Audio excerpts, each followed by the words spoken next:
ಇಡೀ ಬ್ರಹ್ಮಾಂಡವೇ ತಿರುಮುರುಮುಡಿ ಹಾಕಿದ್ರು. ನನ್ನ ತಂದೆ ತಾಯಿಯ ಕ್ರೂರ ಕೃತ್ಯಗೋಸ್ಕರ ಇಡೀ ಬ್ರಹ್ಮಾಂಡವೇ ತಿರುಮುಡಿ ಹಾಕಿದ್ರು. ಆ ಕಟುಕರ ಪತ್ತೆ ಹತ್ತಲಾಗಿದೆ. ಆ ಕಟುಕರ ಪತ್ತೆ ಹಚ್ಚಿ ಈ ನನ್ನ ಕಡದಿಂದ ರುಂಡ ಇಳಿಸಿ ಸುಡುಗಾಡಿಯಲ್ಲಿ ಸುಡುವುದೇ ನನ್ನ ಮುಖ್ಯ ಗುರಿ.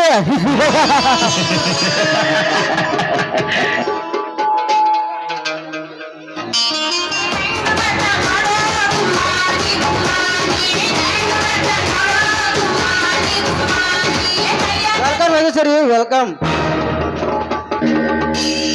ನೀವು ಹೌದು, ಈ ಕಾಡಿನ ಧೀರ, ಈ ನಾಡಿನ ಸೂರ.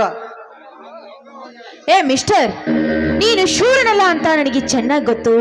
ನೀನೊಬ್ಬ ಈ ಕಾಡನ್ನ ನಾಶ ಮಾಡುವ ಸ್ಮಗ್ಲರ್ ಮ್ಯಾನ್ ಅಂತ ನನಗೆ ಚೆನ್ನಾಗಿ ಗೊತ್ತಿದೆ. ಸ್ಮಗ್ಲರ್ ಮ್ಯಾನ್ ಇಲ್ಲಿ ಆಗಮಿಸಿದ ವಿಷಯ ನೋಡು ಹರಿಶ್ಚಂದ್ರ, ಒಂದೇ ಮಾತಿನಲ್ಲಿ ಹೇಳ್ಬೇಕಂದ್ರೆ ನಾನು ನಿಮ್ಮನ್ನ ಮನಸಾರೆ ಮೆಚ್ಚಿಕೊಂಡಿದ್ದೇನೆ. ನಾನು ನಿಮ್ಮನ್ನ ಮದುವೆ ಮಾಡ್ಕೋಬೇಕಂತ ನಿರ್ಧಾರ ಮಾಡಿದ್ದೇನೆ. ಮದುವೆ? ನನ್ನನ್ನು ಮದುವೆಯಾಗಿ ನೀನೇನು ಸುಖ ಪಡುವೆ? ಸುಮ್ಮನೆ ಒಳ್ಳೆ ಹುಡುಗನ ಮದುವೆಯಾಗಿ ಹಾಯಾಗಿ ಸುಖವಾಗಿರಬಾರ್ದೆ? ನೋಡಿ, ನೀವು ನಿಮ್ಮ ಗುರಿ ತಲುಪುವವರೆಗೂ ನಾನು ನಿಮ್ನ ತಂಟೆಗೆ ಬರಲ್ಲ. ಏನಂತೀರಾ? ಲೇ, ಒಂದು ಸಲ ಅರ್ಥ ಆಗಲ್ಲ ನಿನಗೆ? ಸುಮ್ಮನೆ ನನ್ನ ಏಕೆ ಸತಾಸ್ತೀಯ? ಹರಿಶ್ಚಂದ್ರ ನೋಡಿ, ನಾನು ನಿಮ್ಮನ್ನ ಮನಸಾರಿ ಪ್ರೀತಿಸ್ತಾ ಇದ್ದೀನಿ, ಅರ್ಥ ಮಾಡ್ಕೊಳ್ಳಿ.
ರಾಜೇಶ್ವರಿ, ನಾನು ದುಬೈಗೆ 2 ದಿನ ಹೋಗ್ಬರೋದು ತಡವಾಗೈತಿ. ನಾನು ಹೋಗಿ ಬರ್ತೀನಿ.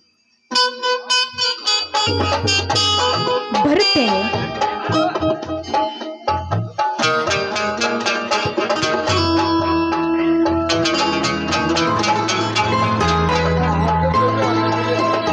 ಅರ್ಜುನ್ ಜೋಗಿ ವಾಲ್ಮೀಕಿ ಹುಲಿ ನಮ್ಮ ಮಾವನಾದ್ರು 101 ರೂಪಾಯಿ ಹಾಕಿದ್ದಾರೆ. ಅವ್ರು ತುಂಬಾ ಧನ್ಯವಾದ. ಬರುತ್ತೇನೆ. ಲೇ ಹರಿಶ್ಚಂದ್ರ, ನಾನು ನಿನ್ನ ಮದುವೆ ಮಾಡ್ಕೊಳ್ತಾಳೆ ಅಂದ ನೀನು ಭಾವಿಸಿದೀಯಾ? ಅದೆಂದಿಗೂ ಸಾಧ್ಯವಿಲ್ಲ. ಅಂದು ನೀನು ನನಗೆ ಮಾಡಿದ ಮೋಸಕ್ಕೆ ಇಂದು ನಾನು ಅದರ ಸೇಡು ತೀರ್ಕೋತಾ ಇದ್ದೀನಿ. ನಿನ್ನನ್ನ ಬೀದಿ ಬೀದಿ ಹುಚ್ಚಿನ ಈ ತರ ಅಲಿಯೋ ಹಾಗೆ ಮಾಡ್ಲಿಲ್ಲ ಅಂದ್ರೆ ನನ್ನ ಹೆಸರು ರಾಜೇಶ್ವರಿನೇ ಅಲ್ಲ. ಹೌದು, 2 ದಿನ ಆಯ್ತು ಸತ್ಯ ಈ ಕಡೆ ಬಂದೇ ಇಲ್ಲ. ಎಲ್ಲಿರೋನು? ಓಹೋ, ನೆನೆಸುವಷ್ಟರಲ್ಲಿ ಇತ್ತ ಕಡೆನೇ ಬರ್ತಾ ಇದ್ದಾರೆ.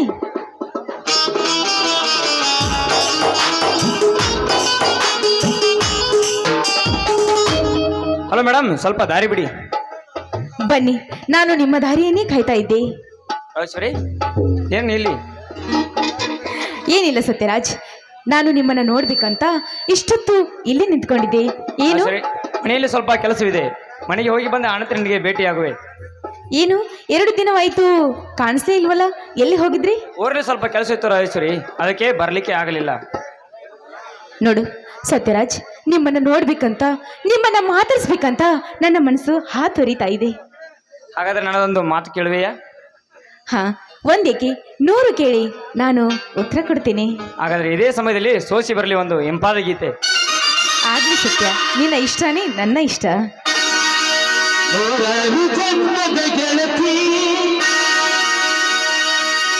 ಸಿಂಗಾರ ಸೀಮೆ ಹೊರತಿ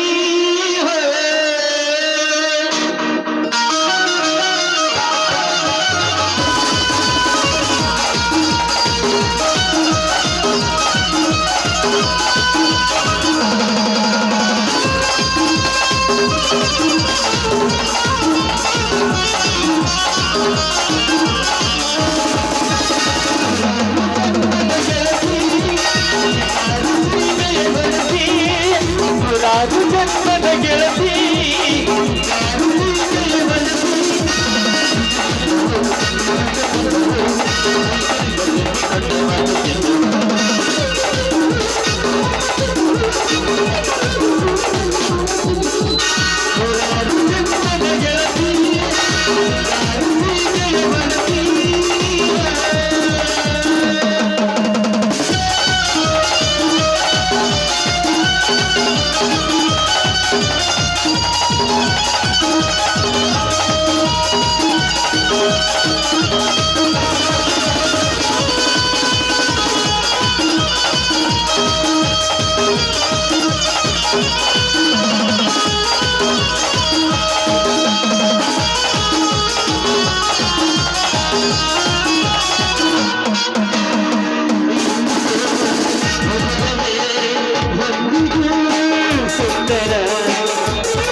ಬೆಳಗಿನ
ನಮ್ಮ ಮದುವೆ ವಿಷಯ ನಿಮ್ಮ ಮನೆಯಲ್ಲಿ ಅಣ್ಣ ಅತ್ತಿಗೆಗೆ ತಿಳಿಸಿದೆಯಾ? ಇನ್ನೂ ಇಲ್ಲ ರಾಜೇಶ್ವರಿ, ಒಂದು ಒಳ್ಳೆಯ ದಿನ ನೋಡಿ ನಾನೇ ಹೇಳುತ್ತೇನೆ. ನೋಡು ಸತ್ಯರಾಜ್, ಹೀಗೆ ನೀವು ಕಾಲ ಕಳೀತಾ ಹೋದ್ರೆ ನಮ್ಮಣ್ಣ ನನಗೆ ಬೇರೆ ಒಂದು ವರ ನೋಡಿ ಮದುವೆ ಮಾಡಿಬಿಡ್ತಾನೆ.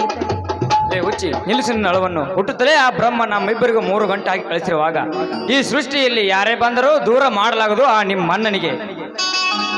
ಆಯ್ತು ಸತ್ಯ, ಬೇಗ ನಿಮ್ಮ ಅಣ್ಣ ಅತ್ತಿಗೆನ ಕರ್ಕೊಂಡ್ ಬಾ, ಇಲ್ಲ ಅಂದ್ರೆ ನಾನೇ ನಮ್ಮ ಅಣ್ಣನ ಕರ್ಕೊಂಡು ನಿಮ್ಮ ಮನೆಗೆ ಬಂದ್ಬಿಡ್ತೀನಿ. ಆಯ್ತು ರಾಜೇಶ್ವರಿ, ಒಂದು ಒಳ್ಳೆಯ ದಿನ ನೋಡಿ ಅಣ್ಣ ಅತ್ತಿಗೆಯನ್ನು ಮನೆಗೆ ಕಳಿಸ್ಕೊಡ್ತೀನಿ, ಸರಿ ತಾನೆ? ಆಯ್ತು, ಬನ್ನಿ ಹಾಗೆ ಮಾತನಾಡುತ್ತಾ ಹೋಗೋಣ. ಆಯ್ತು, ನಡೀರಿ ಹಾಗಾದ್ರೆ.